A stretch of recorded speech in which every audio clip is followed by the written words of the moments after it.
Welcome, dear listeners, to our historical exploration of the fascinating and complex world of the Boer Wars in South Africa.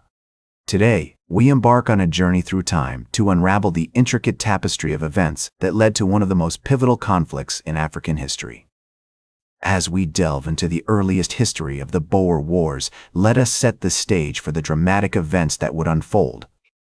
In the early 17th century, the Dutch East India Company established a settlement at Cape Town, which would eventually become the catalyst for the tensions between the Boers, the British, and the indigenous peoples of South Africa.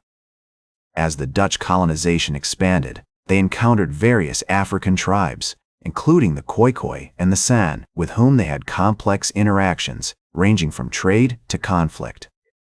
One of the key figures in this early period was Jan van Riebeeck, who arrived at Cape Town in 1652 as the first commander of the Dutch East India Company's settlement.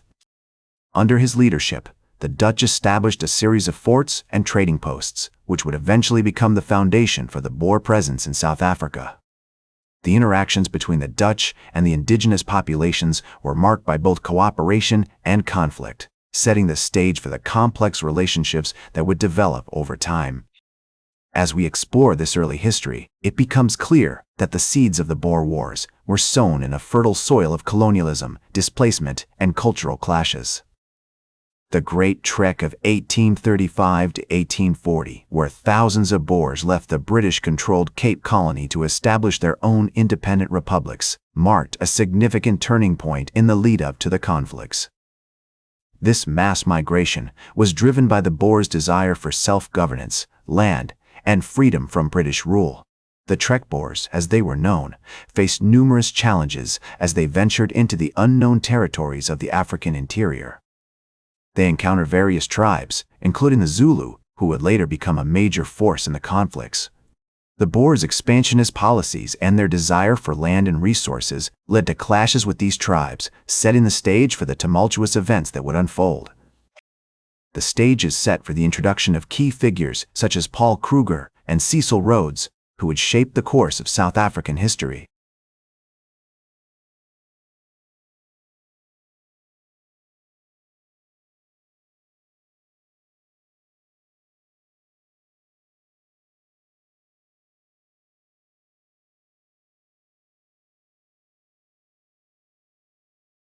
Welcome back to our historical exploration of the fascinating and complex world of the Boer Wars in South Africa.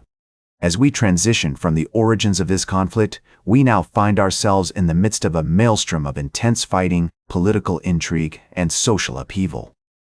This period, spanning from 1899 to 1902, marks the height of the Boer Wars, a time when the very fate of South Africa hung precariously in the balance. In October 1899, the Second Boer War erupted as the Boer forces, comprising primarily of the Orange Free State and the South African Republic, launched a surprise attack on the British-held town of Ladysmith in Natal. This bold move was designed to catch the British off guard and to gain strategic advantages before the British could reinforce their troops. The Boers, skilled in guerrilla warfare and knowledgeable about the terrain, initially enjoyed several successes, including the sieges of Ladysmith, Mafeking, and Kimberley. One of the most significant figures to emerge during this period was Louis Botha, a Boer general who would later play a crucial role in shaping South Africa's future. Botha's military prowess and strategic thinking were instrumental in several Boer victories, including the Battle of Colenso, where the British suffered heavy losses under the command of General Buller. The bravery and resilience of the Boer fighters, often outnumbered and outgunned, earned them international admiration and sympathy. However, the tide of the war began to turn in favor of the British with the appointment of Lord Kitchener as the Commander-in-Chief of the British forces in November 1900. Kitchener's scorched earth policy, which included the burning of Boer farms and the internment of Boer civilians in concentration camps, was designed to break the will of the Boer fighters by targeting their support base and supply lines. This brutal strategy had devastating effects on the Boer population, with thousands dying in the camps due to disease, malnutrition, and poor conditions. Despite these challenges, the Boers continued to fight valiantly, employing innovative tactics such as hit-and-run attacks and ambushes. However, their efforts were ultimately unable to withstand the overwhelming might of the British Empire. In May 1902, the Boer leaders, including Louis Botha and Jan Smuts, signed the Treaty of Vereeniging, marking the end of the Second Boer War and the beginning of a new era in South African history. As we reflect on this pivotal period in the history of the Boer Wars, it becomes clear that the conflict was not just about military victories or defeats, but also about the future of a nation. The words of Winston Churchill, who served as a correspondent during the war, capture the essence of this era. The war between the British and the Boers was a war between two civilizations, two cultures, and two dreams for the future of South Africa. This period, marked by intense conflict and dramatic turning points, laid the foundation for the complex, multicultural society that South Africa is today. The bravery, resilience, and determination of both the British and the Boers have left an indelible mark on history.